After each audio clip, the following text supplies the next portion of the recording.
السلام علیکم دوستوں، میرا نام ہے اسامہ اور آپ دیکھ رہے ہیں اسامہ شکیل ٹی وی۔ نبی پاک صلی اللہ علیہ وآلہ وسلم کی وفات ظاہری طور پر ربیع اول میں ہوئی۔ آپ صلی اللہ علیہ وآلہ وسلم کی زندگی تمام انسانوں کے لیے نمونہ ہے۔ جس طرح سے آپ کی تشریف آوری مسلمانوں کے لیے باعث فخر ہے، اسی طرح سے آپ کی وفات بھی قیامت کی بڑی نشانیوں میں سے ایک ہے جو کہ گزر چکی ہیں۔ آج کی اس ویڈیو میں ہم محمد صلی اللہ علیہ وآلہ وسلم کی زندگی کے آخری ایام کا ذکر کریں گے۔ پوری امت مسلمہ کے لیے یہ سبق ہے کہ جب نبی پاک صلی اللہ علیہ وآلہ وسلم جیسی مبارک ہستی بھی اس دنیا کے اندر موت سے نہ بچ سکی تو ہم انسانوں نے اس سے بچنے کے لیے کیا عمل کیے ہیں۔ آپ صلی اللہ علیہ وآلہ وسلم ام المومنین حضرت میمونہ رضی اللہ تعالیٰ عنہ کے گھر پر تشریف فرما تھے۔ آپ نے ارشاد فرمایا کہ میری تمام بیویوں کو جمع کرو۔ تمام ازواج مطہرات جمع ہو گئیں تو حضور پاک صلی اللہ علیہ وآلہ وسلم نے فرمایا، کیا تم سب مجھے اجازت دیتی ہو کہ میں بیماری کے دنوں میں حضرت عائشہ رضی اللہ تعالیٰ عنہ کے گھر اپنا سارا ٹائم گزار لوں؟ سب نے کہا کہ اے اللہ کے رسول، آپ کو اجازت ہے۔ اس کے بعد آپ نے اٹھنا چاہا لیکن اٹھ نہیں پائے تو حضرت علی بن ابی طالب اور حضرت فضل بن عباس رضی اللہ تعالیٰ عنہ آگے بڑھے اور نبی پاک صلی اللہ علیہ وآلہ وسلم کو سہارے سے اٹھا کر سیدہ میمونہ رضی اللہ تعالیٰ عنہ کے حجرے سے سیدہ عائشہ رضی اللہ تعالیٰ عنہ کے حجرے کی طرف لے کر جانے لگے۔ اس وقت تمام صحابہ نے حضور پاک صلی اللہ علیہ وآلہ وسلم کو اس بیماری کی کمزوری کے حال میں پہلی بار دیکھا تھا تو گھبرا کر ایک دوسرے سے پوچھنے لگے کہ رسول اللہ کو کیا ہوا۔ پھر صحابہ مسجد کے اندر جمع ہونا شروع ہو گئے اور مسجد کے اندر بہت بڑا رش لگ گیا۔ آپ صلی اللہ علیہ وآلہ وسلم کا پسینہ بہت شدت سے بہہ رہا تھا۔ امی عائشہ فرماتی ہیں کہ میں نے اپنی زندگی کے اندر کسی کا اتنا پسینہ بہتے ہوئے نہیں دیکھا، اور فرماتی ہیں کہ میں نبی صلی اللہ علیہ وآلہ وسلم کے ہاتھ مبارک کو پکڑتی اور اسی کو آپ کے چہرے پر پھیرتی، کیونکہ آپ صلی اللہ علیہ وآلہ وسلم کے ہاتھ میرے ہاتھ سے کئی زیادہ محترم اور پاکیزہ تھے۔ آپ فرماتی ہیں کہ اس دوران مجھے آپ صلی اللہ علیہ وآلہ وسلم کے منہ سے صرف یہی الفاظ سنائی دے رہے تھے، لا الہ الا اللہ، بے شک موت کی بھی اپنی سختیاں ہیں۔ اب آپ ذرا سوچ کر دیکھیں کہ اللہ کے پیارے نبی صلی اللہ علیہ وآلہ وسلم جو اللہ کو اتنے محبوب ہیں، وہ یہ فرما رہے ہیں کہ موت کی بھی اپنی سختیاں ہیں۔ اب ذرا اپنا احتساب کر کے دیکھیں کہ ہمارا موت کے وقت کیا حال ہوگا۔ اسی دوران مسجد کے اندر سے آپ صلی اللہ علیہ وآلہ وسلم کے بارے میں خوف کی وجہ سے لوگوں کا شور بڑھنے لگا۔ جب نبی صلی اللہ علیہ وآلہ وسلم نے یہ آوازیں سنی تو فرمایا، یہ کیسی آوازیں ہیں؟ عرض کیا گیا کہ اے اللہ کے رسول، یہ لوگ آپ کی حالت سے خوف زدہ ہیں۔ آپ نے ارشاد فرمایا کہ مجھے ان کے پاس لے چلو۔ پھر اٹھنے کا ارادہ فرمایا لیکن اٹھ نہ سکے تو آپ صلی اللہ علیہ وآلہ وسلم پر 7 مشکیزیں پانی کے بہائے گئے، تب جا کر کئی افاقہ ہوا تو آپ اٹھ کر ممبر پہ تشریف لائے۔ یہ رسول اللہ صلی اللہ علیہ وآلہ وسلم کا آخری خطبہ تھا اور آپ صلی اللہ علیہ وآلہ وسلم کے آخری الفاظ یہ تھے کہ اے لوگو، شاید تمہیں میری موت کا خوف ہے۔ سب نے کہا کہ جی اللہ کے رسول۔ آپ نے ارشاد فرمایا، اے لوگو، تم سے میری ملاقات کی جگہ دنیا نہیں ہے بلکہ تم سے میری ملاقات کی جگہ حوض کوثر ہے۔ خدا کی قسم کہ گویا میں حوض کوثر کو یہیں سے دیکھ رہا ہوں۔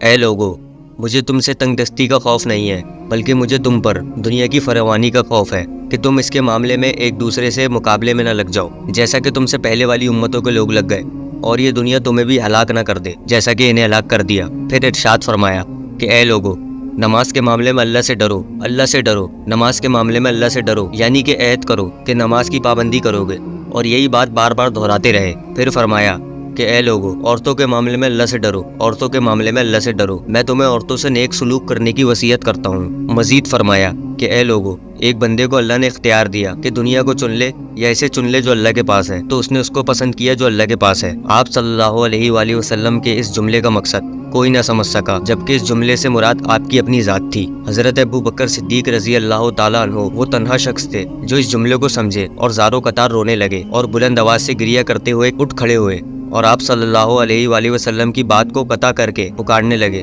کہ ہمارے باپ دادا آپ پر قربان، ہماری مائیں آپ پر قربان، ہمارے بچے آپ پر قربان، ہمارا مال و دولت آپ پر قربان۔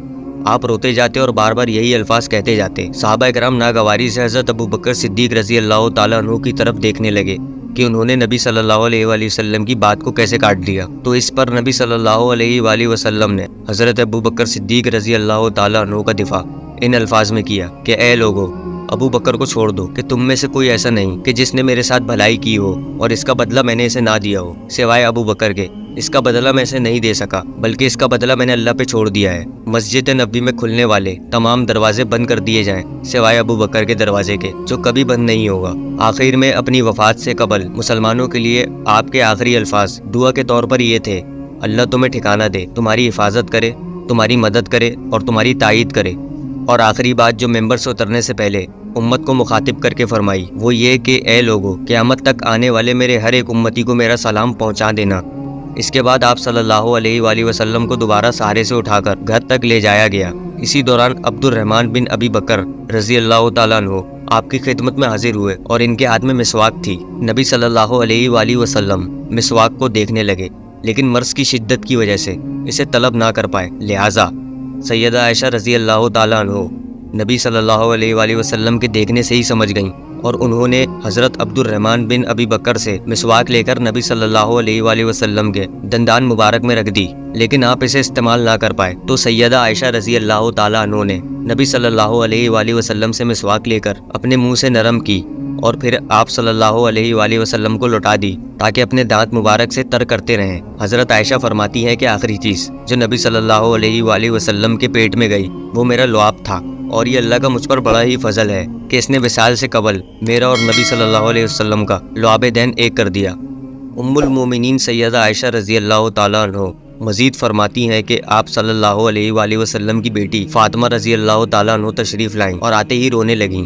آپ صلی اللہ علیہ وآلہ وسلم ان کے استقبال کے لیے اٹھ نہ سکے، کیونکہ آپ صلی اللہ علیہ وآلہ وسلم کا یہ معمول تھا کہ جب بھی سیدہ فاطمہ رضی اللہ تعالیٰ عنہ تشریف لاتی تو آپ کھڑے ہو کے ان کے ماتھے پہ بوسہ دیتے تھے۔ حضور پاک صلی اللہ علیہ وآلہ وسلم نے فرمایا کہ اے فاطمہ قریب آ جاؤ۔ پھر آپ نے ان کے کان میں کوئی بات کہی تو حضرت فاطمہ اور زیادہ رونے لگیں۔ انہیں روتا دیکھ کر آپ صلی اللہ علیہ وآلہ وسلم نے فرمایا کہ فاطمہ قریب آؤ۔ دوبارہ ان کے کان میں کوئی بات ارشاد فرمائی تو وہ خوش ہو گئیں۔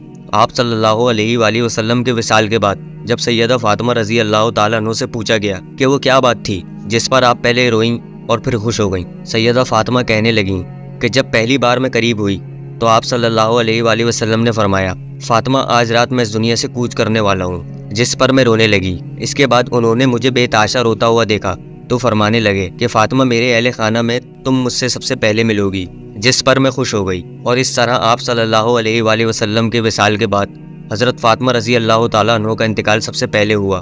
حضرت عائشہ رضی اللہ تعالیٰ عنہ فرماتی ہیں کہ نبی پاک صلی اللہ علیہ وآلہ وسلم نے سب کو گھر سے باہر جانے کا حکم دے کر مجھے فرمایا کہ عائشہ میرے قریب آ جاؤ، اور آپ صلی اللہ علیہ وآلہ وسلم نے ان کے سینے سے ٹیک لگائی اور آسمان کی طرف ہاتھ بلند کر کے فرمانے لگے مجھے وہ اعلیٰ اور عمدہ رفاقت پسند ہے، یعنی کہ میں اللہ کے انبیاء، صدیقین، شہداء اور صالحین کی رفاقت کو اختیار کرتا ہوں۔ امی عائشہ فرماتی ہیں کہ میں اس جملے کو سن کر سمجھ گئی کہ آپ نے آخرت کو چن لیا ہے۔ اس کے بعد حضرت جبریل علیہ السلام آپ کی خدمت کے اندر حاضر ہو کر فرمانے لگے کہ اے اللہ کے رسول، ملک الموت آپ کے دروازے پر کھڑے اندر آنے کی اجازت چاہتے ہیں۔ آپ سے پہلے انہوں نے کسی سے اجازت نہ مانگی اور نہ قیامت تک کسی سے مانگیں گے۔ آپ صلی اللہ علیہ وآلہ وسلم نے فرمایا کہ جبریل اسے آنے دو۔ ملک الموت آپ صلی اللہ علیہ وآلہ وسلم کے گھر میں داخل ہوئے اور فرمایا السلام علیکم یا رسول اللہ، مجھے اللہ نے آپ کی چاہت جاننے کے لیے بھیجا ہے کہ کیا آپ دنیا میں رہنا چاہتے ہیں یا اللہ کے پاس جانا پسند کریں گے؟ اللہ آپ کی ملاقات کے شوق میں ہے۔ آپ صلی اللہ علیہ وآلہ وسلم نے فرمایا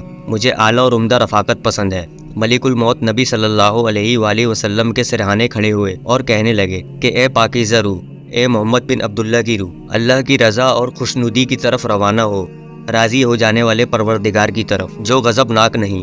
حضرت عائشہ رضی اللہ تعالیٰ عنہ فرماتی ہیں کہ اس کے بعد آپ صلی اللہ علیہ وآلہ وسلم کا ہاتھ مبارک نیچے ہی رہا اور سر مبارک میرے سینے پر بھاری ہونے لگا۔ میں سمجھ گئی کہ آپ صلی اللہ علیہ وآلہ وسلم کا وصال ہو گیا۔ مجھے اور تو کچھ سمجھ نہیں آیا، سو میں اپنے حجرے سے نکلی اور مسجد کی طرف دروازہ کھول کر کہا رسول اللہ کا وصال ہو گیا۔ اسی دوران مسجد آہوں سے گونجنے لگی۔ ادھر حضرت علی جہاں کھڑے تھے وہیں کے وہیں بیٹھ گئے۔ ان میں اس خبر کو سننے کے بعد ہلنے کی طاقت بالکل نہ رہی۔ حضرت عثمان بن عفان معصوم بچوں کی طرح ہاتھ ملنے لگے اور سیدنا عمر رضی اللہ تعالیٰ عنہ تلوار بلند کر کے کہنے لگے خبردار اگر کسی نے کہا کہ رسول اللہ وفات پا گئے ہیں، میرے آقا تو اللہ سے ملاقات کرنے گئے ہیں، جیسے موسیٰ علیہ السلام کوہ طور پر ملاقات کرنے گئے تھے، اسی طرح آپ صلی اللہ علیہ وآلہ وسلم بھی لوٹ آئیں گے۔ اور اب جو بھی شخص یہ کہے گا کہ آپ صلی اللہ علیہ وآلہ وسلم نہیں رہے تو میں اسے قتل کر ڈالوں گا۔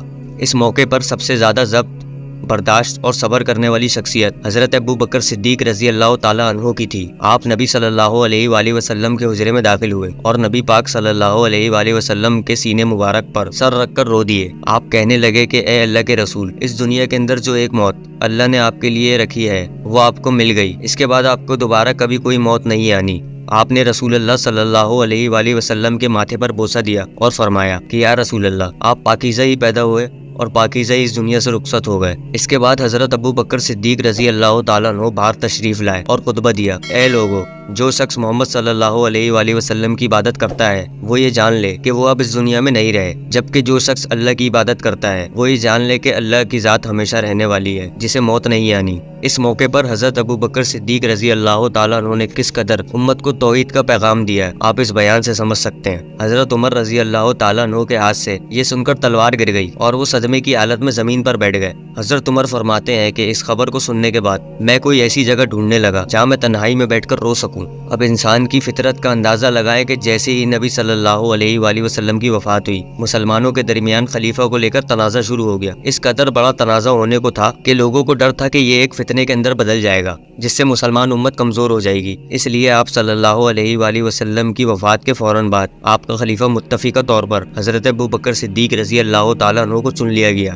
اور اس کے بعد حضرت عمر کو، اور اس کے بعد حضرت عثمان کو رضی اللہ تعالیٰ عنہ۔ حضرت عمر رضی اللہ تعالیٰ عنہ نے اپنے دور کے اندر 22 لاکھ مربع میل کا علاقہ فتح کیا اور بھاری مال غنیمت اور بھاری مال و دولت مسلمانوں کے ہاتھ لگا، یہاں تک کہ حضرت عثمان رضی اللہ تعالیٰ عنہ کے دور میں مسلمانوں کے پاس بے تحاشا دولت اکٹھی ہو گئی تھی، اور آپ صلی اللہ علیہ وآلہ وسلم کا وہی کھچا سچ ثابت ہوا کہ مجھے تم پر غربت کا ڈر نہیں ہے بلکہ دولت کا ڈر ہے۔ جیسے اس دولت نے اس سے پہلے کی قوموں کو تباہ کیا، مجھے ڈر ہے کہ یہ تمہارے ساتھ بھی ویسا ہی نہ کرے، اور اسی مال و دولت اور طاقت کے حصول کے لیے مسلمان امت اس زور سے گمراہ ہونا شروع ہوئی، اور آج تک ان کے اندر فرقے بنتے چلے آ رہے ہیں۔ عرب کے وہ لوگ جن کے پاس ٹھیک سے پہننے کے لیے کپڑے بھی نہیں تھے، آج وہ ایک دوسرے کے مقابلے میں عالی شان عمارتیں بنا رہے ہیں، وہ عمارتیں جو دنیا کے اندر سب سے زیادہ بلند ہیں، کیونکہ دنیا کے مال و دولت نے انہیں دنیا کی محبت کے اندر ایسا مبتلا کر دیا کہ وہ وہم کے اندر مبتلا ہو گئے، جس کے بارے میں آج سے 1400 سال پہلے آپ صلی اللہ علیہ وآلہ وسلم نے عرب کے لوگوں کے بارے میں واضح طور پر بیان کر دیا تھا۔ جب آپ صلی اللہ علیہ وآلہ وسلم سے پوچھا گیا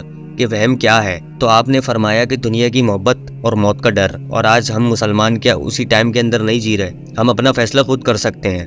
اللہ پاک ہمیں سمجھنے کی اور نیک عمل کرنے کی توفیق عطا فرمائے، آمین۔ مجھے امید ہے کہ آج کی یہ ویڈیو آپ کو پسند آئی ہوگی اور کچھ نیا جاننے کو ملا ہوگا۔ اگر ویڈیو پسند آئی تو ویڈیو کو لائک کریں اور اپنے دوستوں کے ساتھ شیئر کریں۔ میں ملوں گا آپ سے اسی طرح کے کسی نیکسٹ ویڈیو میں، تب تک کے لیے اللہ حافظ۔